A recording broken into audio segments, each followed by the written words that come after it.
ಹೇಳ್ತಾರೆ. ಹೌದಾ? ಬೆಳಿಗ್ಗೆ ಎದ್ದಾಗ ಗೋಮಾತೆಯ ಮುಖವನ್ನು ನೀನು ಪ್ರಥಮತಃ ನೋಡಿದಂತೆ ಆದ್ರೆ ನಿನಗೆ ಬಂದ ದಾರಿದ್ರ್ಯ ದೂರವಾಗ್ತದೆ, ನಿನಗೆ ಬರಬೇಕಾದ ಅನಾಹುತ ತಪ್ಪುತ್ತದೆ. ಯಾಕೆ? ಈ ಪ್ರಪಂಚದಲ್ಲಿ ಯಾರು ಗೋಸೇವೆ ಮಾಡುವುದಿಲ್ವೋ ಅವನಿಗೆ ಯಾವ ಕಾರಣಕ್ಕೂ ಸ್ವರ್ಗ ಪ್ರಾಪ್ತಿ ಆಗುವುದಿಲ್ಲ.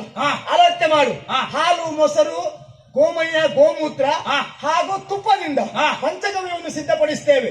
ಅದನ್ನು ನಾವು ಸ್ವೀಕಾರ ಮಾಡ್ತೇವೆ. ಯಾಕೆ ಬೇರೆ ಪ್ರಾಣಿಗಳನ್ನು ಬಳಸಲಿಕ್ಕೆ ಆಗುದಿಲ್ವಾ? ಅದು ಹೊಲಸೇವೆ. ಗೋಮಾತೆಯನ್ನು ಯಾಕೆ ಬಳಸ್ತೇವೆ? ನಮಗೆ ಬಂದ ಸಂಕಷ್ಟ ದೂರ ಆಗಬೇಕು ಅಂತಾದ್ರೆ ಗೋಮಾತೆಯ ಪವಿತ್ರವಾದ ತೀರ್ಥ ಪ್ರೋಕ್ಷಣೆಯಿಂದ, ತೀರ್ಥ ಸೇವನೆಯಿಂದ ನಮ್ಮ ಬದುಕು ಬಂಗಾರವಾಗ್ತದೆ ಎನ್ನುವ ಕಾರಣಕ್ಕಾಗಿ ಗಾವೋ ವಿಶ್ವಸ್ಯ ಮಾತರಹ ಇಲ್ಲ ಹೇಳಿದ್ರು ಸುಮ್ಮನೆ ಅಲ್ಲ. ಗೋವು ಲೋಕದ ತಾಯಿ. ಸೂಕ್ಷ್ಮವಾಗಿ ಗೋಮಾತೆಯನ್ನು ನೋಡುವುದಕ್ಕೆ ಮಾತ್ರ ಗೋಮಾತೆ ಅಲ್ಲ, ಆ ಪುಣ್ಯ ಮಾತೆಯಲ್ಲಿರುವಂತಹ ವಿಶೇಷವಾದಂತಹ ಶಕ್ತಿ ಯಾವುದು? ಅಲ್ಲಿರುವ ಪವಿತ್ರವಾದ ಸಾನ್ನಿಧ್ಯ ಏನು ಗೊತ್ತೇನು? ಏನು?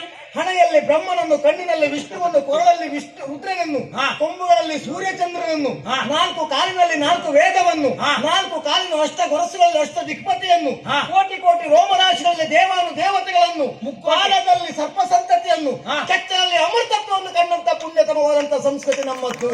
ಅಷ್ಟೇ ಅಲ್ಲ, ಮತ್ತೆ ಇನ್ನೂ ಮತ್ತು 3 ಶಕ್ತಿಯ ವಿಶೇಷತೆ ಉಂಟು. ಏನ್ ಹೇಳು? ಯಾಕೆಂತಾರೆ ಸರಸ್ವತಿ, ಪಾರ್ವತಿ, ಲಕ್ಷ್ಮೀ ದೇವಿ ಈ ಮೂವರು ಅದರಲ್ಲಿ ಅಡಕವಾಗಿದ್ದಾರೆ.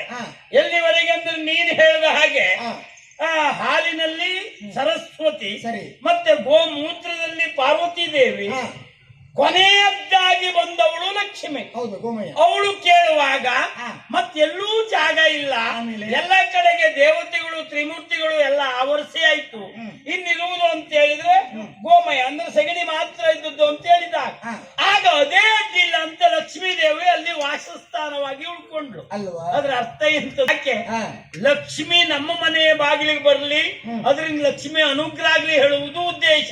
ಬರೇ ಶುದ್ಧ ಎನ್ನುವುದಷ್ಟೇ ಅಲ್ಲ. ಅಂತಿರುವಾಗ ಇವರು ದನ ಕಾಯ್ಲಿಕ್ಕೆ ಹೋಗು ಅಂದ್ರೆ